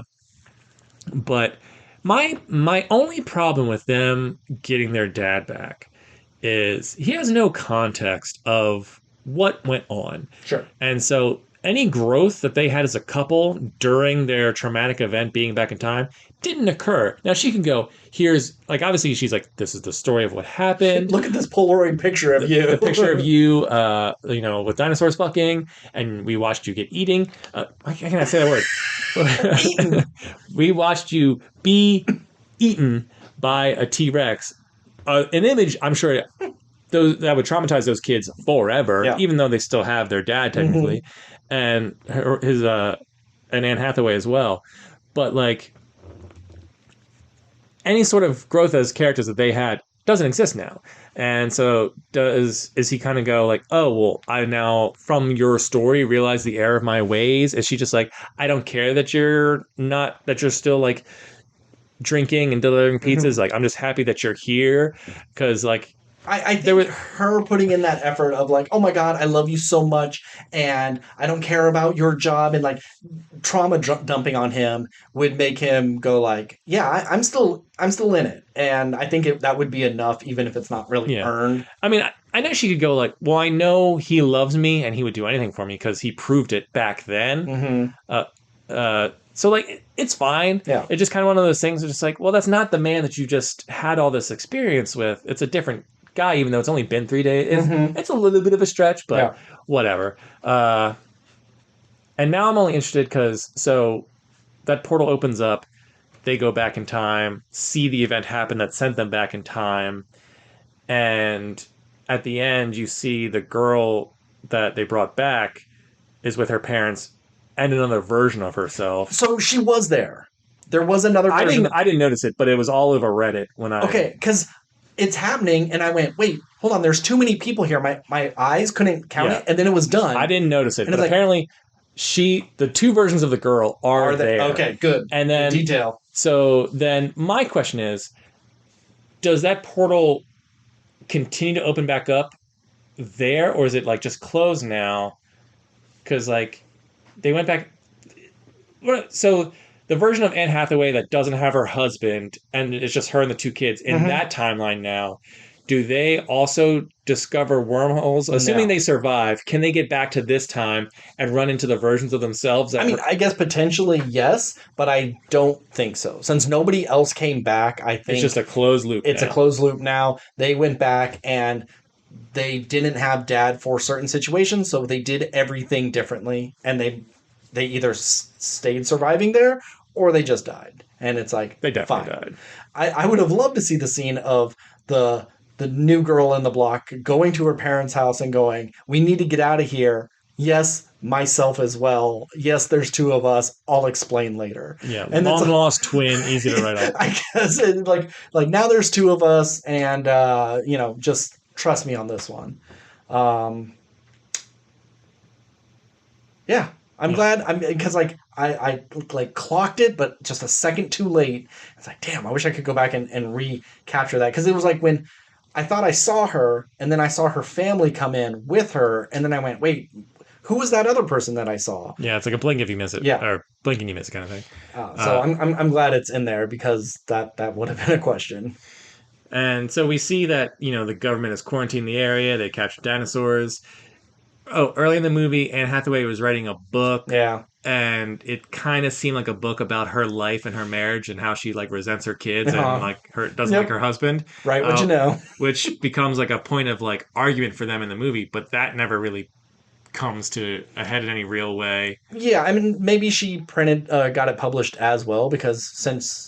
Oh, wait, no, she didn't. She wasn't able to save it because it went back in time no matter what. But then when their house gets teleported, their house floods with water, so all of her writing... got screwed. I was thinking, oh, well, now that she's back in normal time, she could just go and get it. But no, it teleported back. Yeah, it teleported away. So... and when she opened that door and it was filled with water, did you think there was a water dinosaur down there? 100%. 100%. I was like, yeah. they're gonna have to go downstairs for something, and there's gonna be Gotta flip the breaker the snake or or the the alligator, pump. Yeah. something there. Yeah. That never came to fruition.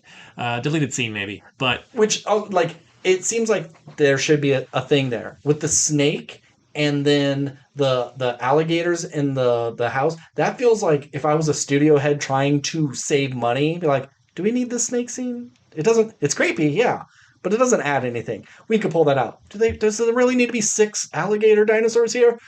Pull that out. They get up the stairs and they jump. They're fine, you know.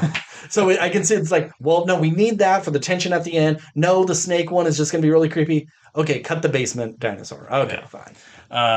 But she ends up writing a book that I assume becomes a bestseller because she is the only person in history, well, her and her kids, only people in history to time travel and then come back. And then also, like, there's evidence.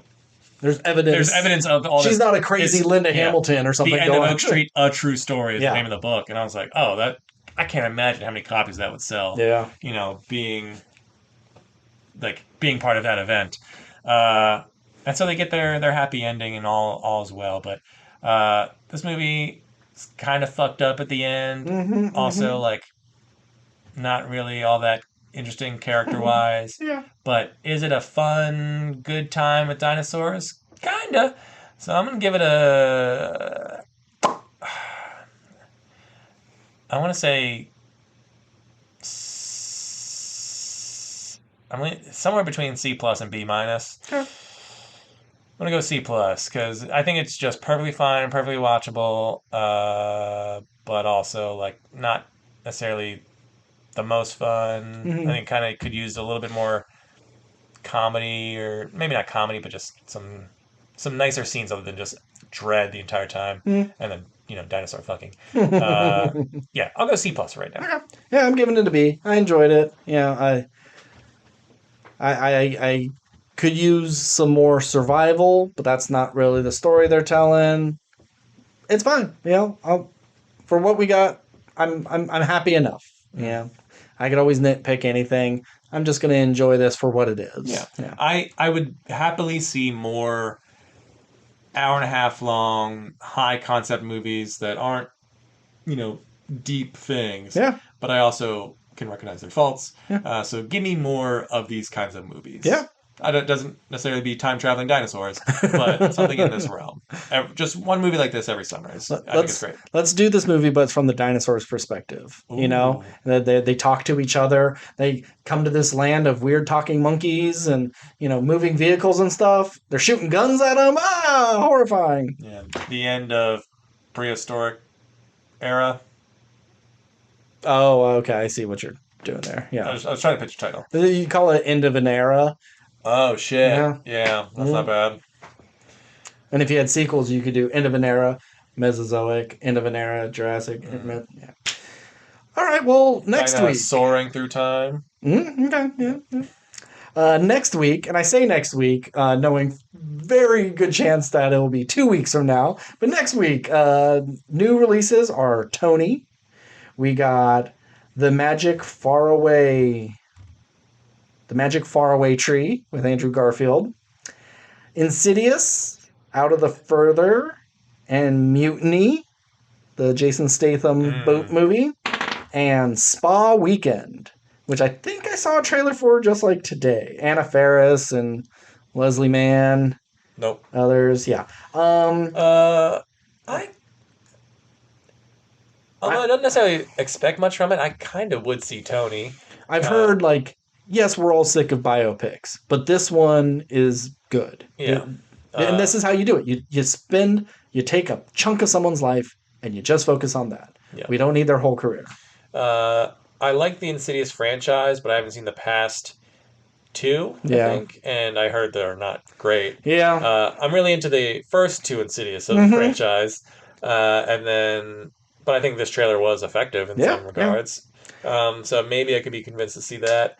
And then Mutiny could be kind of a fun one for me, you, and Nick to see, just as let's see what this. If all 3 of us can watch it together, I'll watch Mutiny. Okay.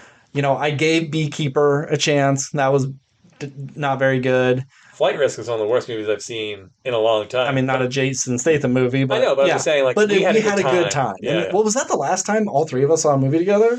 Might have been. Damn, rough. Well, Nick sees it the second it hits screens, and we have to wait a day. Yeah, but this is a big weekend where maybe he has enough of other things to see. Sure. He has one for Thursday, one for Friday, and then maybe on a Saturday we can all see it. I will watch Insidious. If you do watch Tony, I will watch Tony, so we can have something to discuss. Whatever you see, I'll do it. Yeah, I will try and see some other stuff this week as well, just so I have more than one movie to talk about. Sure. And when I come over next, I'll bring Together. What is it called? Your Name. Your Name. Yeah, I'll bring Your Name. Cool. Yeah, I'm gonna do my Insidious rewatch because all of them, like, I think I saw the last two, but I don't remember them. So it's like, fuck it, I'm gonna watch all four of them this week. It was 1, 2, Red Door, Last Key, something like that. Yeah. I didn't see Red Door, Last Key. Yeah, but... I think I saw at least one, but I don't quite remember. But I mean, I like the Insidious movies more than the Conjuring movies, so yeah. All right, cool. If you want to get in contact with us, we are at WRPLpodcast@gmail.com. I know what I was going to say. Happy 200th episode. Hey! I know End of Oak Street isn't really like a big celebratory movie or whatever, but we got there. 200 episodes. 200 episodes. Crazy. We should have done something more. Hey, I was saying it, in the past like 6 episodes, and we didn't come up with anything good, so it is what it is. Maybe for our 203rd episode, we'll figure something out. Well, there have been a couple episodes that you were not a part of, so this is like your 197th episode, maybe? Loophole! All right, so I'll say it again. If you want to get in contact with us, we are at WRPLpodcast@gmail.com. We're on Instagram, TikTok, Threads, and Blue Sky. As always, I'm Ben. And I'm Ewan McGregor. And keep consuming.